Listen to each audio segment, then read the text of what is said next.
তোমরা কি জানো মুর্শিদাবাদের মধ্যে সবথেকে বড় হাট কোথায়? চলো আজকে তোমাদেরকে সেখানে নিয়ে যাব। তার আগে বলি, সোমবারের গল্প তো শুনিয়ে ফেলেছি। আজ হচ্ছে মঙ্গলবার, আর মঙ্গলবার আমাদের বেলডাঙায় সবথেকে বড় হাট। মানে মুর্শিদাবাদের মধ্যে সবথেকে বড় হাট হচ্ছে বেলডাঙাতেই হয়। সেখানে কি না পাওয়া যায়। তো সেই মতো এই যে সকাল সকাল রেডি হয়ে নিয়েছি সবাই।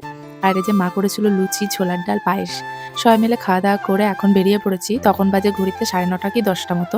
এই যে সবাই মিলে যাচ্ছিলাম। আমি বেলডাঙার মেয়ে হয়ে প্রথমবার এই বেলডাঙার বড় হাটে যাব। মানে কোনোবার যাওয়া হয় না, মানে শুনেইছি কানে, বাবা গেছে, কিন্তু আমি মা কোনোদিনই যাইনি।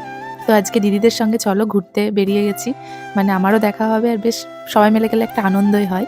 তো সেই মতো এই যে হাটের ভেতরে ঢুকে পড়েছি। আর আমাদের এই হাটের 5টা গেট, ভীষণ বড়। আর এখানে কি না পাওয়া যায়, সবজি থেকে শুরু করে ফল, মিষ্টি, গরু, ছাগল, এমনকি পাখি, জামা কাপড়, কি বলবো, কি না পাওয়া যায়। মানে একবার যদি হাটে কেউ হারিয়ে যায় খুঁজে পাওয়া যাবে না।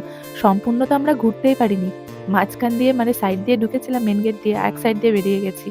আর দেখো এখানে গরম গরম জিলেপি ভাজছে, তারপরে কচুরি, রুটি, তরকারি, মানে সব রকম ব্যবস্থাই আছে। জুতো, কত কি বিক্রি হচ্ছে, আমি তো মানে কি বলবো, দেখে মাথায় হাত যে এত কিছু পাওয়া যায়। বাপ রে বাপ, মানে না আসলে হয়তো জানতেই পারতাম না, সত্যি সবকিছু পাওয়া যায়। অনেকের মুখে শুনেছি যে এটা বেলডাঙা হাট নাকি সবকিছু পাওয়া যায়, তো সত্যিই তাই। মানে না দেখলে বিশ্বাসই হতো না। তো আজকে এসেছি সবাই মিলে, আমার হাজবেন্ডকেও ছাড়িনি, ওকেও টানতে টানতে নিয়ে এসেছি যে চলো ঘুরে আসি। তো সবাই মিলে এই যে এখন এসেছি, বেশ আনন্দ হচ্ছে। আর চারিদিকটা সবজি, মানে কি বলবো, দেখতে বেশ ভালো লাগছে চারিদিকটা। মানে এভাবে কোনোদিনই আসিনি, তো বেশ নতুন একটা অভিজ্ঞতা। তো এই যে দেখো এখানে খরগোশ, তারপরে এই যে কি ধরনের মুরগি বিক্রি হচ্ছে। তো আমাদের আসার কারণ আরেকটাও আছে। আরেকটা হচ্ছে, তোমরা কে কে হাঁসের মাংস খাও আমি জানি না, তবে আমার তো ভীষণ ভালো লাগে হাঁসের মাংস খেতে। আমার হাজবেন্ড পছন্দ করে না, ও খায় না, তবে আমি ভীষণ পছন্দ করি। তো এই যে আমাদের এই ভাইগুলোও খেতে ভালোবাসে, আর দিদিও খেতে ভালোবাসে। তো সেই মতো এই যে দুটো হাঁস কেনা হয়েছে। তো সেটাই ভাই দেখাচ্ছে, দিদি কেনা হয়ে গেছে। তো আমরা কেনাকাটা করে এবার বেরোবো।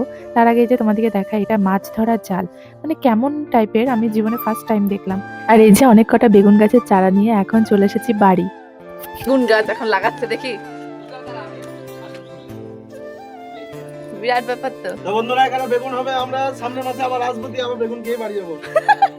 এই এটা কি গাছ নিয়েছিস? এটা ফুলকপি তো নাকি? হ্যাঁ, ফুলকপি জায়গা হবে? হবে গাছ? লাগাবো, হয়ে যাবে। আর এদিকে ভাইরা এই যে হাট থেকে যে বেগুন গাছগুলো এনেছিল সেগুলো এখন সব লাগিয়ে দিচ্ছে আমাদের বাড়িতে। আর বাবা আগে থেকে এই যে কতগুলো বেগুন চারা লাগিয়ে দিয়েছে। আর তারপর আমরা সান্ধান করে রেডি হয়ে নিয়েছি। আর মা এদিকে রান্না বান্না করে কমপ্লিট।